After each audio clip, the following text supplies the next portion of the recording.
So here we're trying to calculate the number averaged and weight averaged molecular weights of a polymer in which 20% of its molecules have a molecular weight of 100,000 grams per mole, 30% of its molecules have a molecular weight of 10,000 grams per mole, and the remaining half of its molecules have a molecular weight of 1,000 grams per mole. On the lower left, I've graphed the mole fraction of the three different molecular weights of polymer that this piece of plastic is comprised of. And on the right, I'm showing a rectangular piece of the polymer, and let's just arbitrarily say that this has a mass of 1 gram. So let's pretend that we could somehow separate the three molecular weights within this sample. And what you might expect is that this portion of the piece of plastic has a molecular weight of 100,000 grams per mole. The middle one has a molecular weight of 10,000 grams per mole, and the white on the right has a molecular weight of 1,000 grams per mole. However, this is not true at all. It actually looks something like this. The wide majority of the material has a molecular weight of 100,000 grams per mole, despite the fact that its mole fraction is only 20%. Only 20% of the total number of molecules is comprised of this high molecular weight material. However, the wide majority of the mass is comprised of this high molecular weight material. And we'll see why in a second. So let's go back to our original 1 gram unlabeled piece of polymer.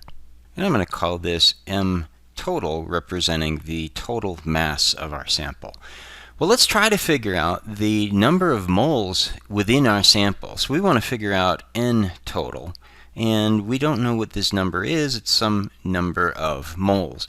Well, here, the way we could do this is we could say that the total mass is equal to the total number of moles, which we don't know, multiplied by some molecular weight, which we don't know. We don't know, is it 100,000 grams per mole or 1,000 grams per mole or probably somewhere in between, but we have to figure that out.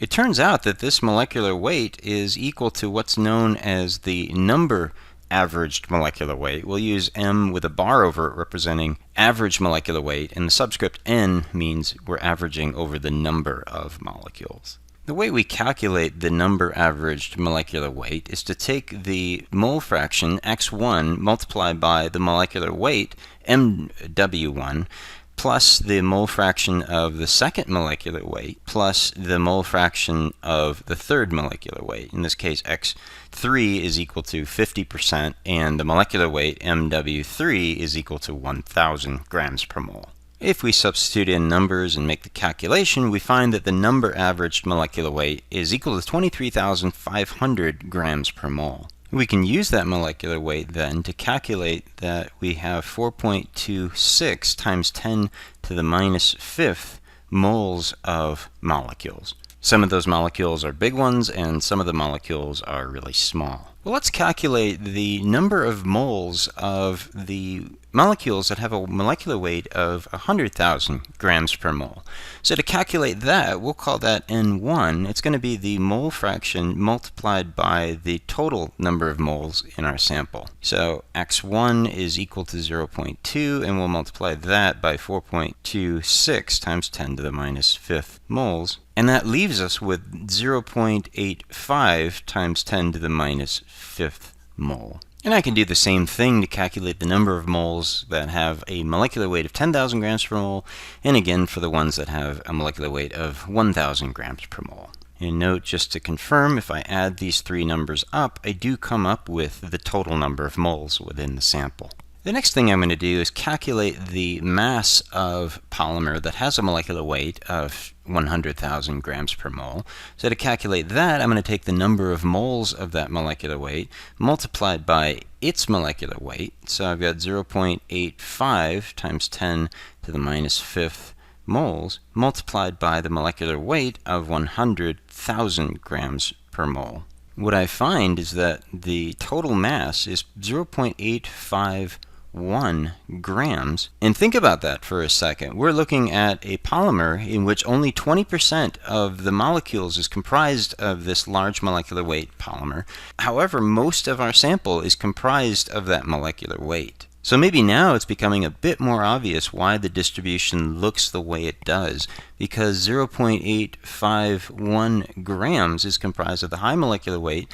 Since it's only 1 gram, it suggests that 85% of our sample is comprised of that high molecular weight material. And I could do the same calculations for our medium molecular weight, find that 0.128 grams of our sample is comprised of that material. And then finally, despite the fact that half of the moles are comprised of that low molecular weight material, only 2% or so of the mass is comprised of that. So 0.021 grams of that low molecular weight material. And to check our work, if I add up the 3 different types of material, I do find that I come up with a total mass of 1 gram. So I could calculate the weight fraction of that high molecular weight material. W1 is going to be equal to the mass of 1 divided by the total mass. 81.5% of the mass is comprised of that high molecular weight material. I could do the same calculations to come up with W2 and W3. Calculating the weight average molecular weight is a matter of multiplying W1 by the molecular weight of 1 plus W2 multiplied by its molecular weight plus W3 times MW3. In doing so, I come up with a weight average molecular weight of 86,400 grams per mole. So now let's compare the weight average molecular weight to the number averaged molecular weight and pay attention to the fact that they're quite a bit different. And the reason that they're different is because we've got a broad range of molecular weights, ranging from 1,000 up to 100,000 grams per mole. And they're all represented fairly significantly in the mole fractions, 20, 30, and 50%. It's not like one of those fractions is negligibly small. So I would expect a fairly large polydispersity for this mixture. And I calculate a polydispersity of 3.68, which is indicative of a wide range of molecular weights.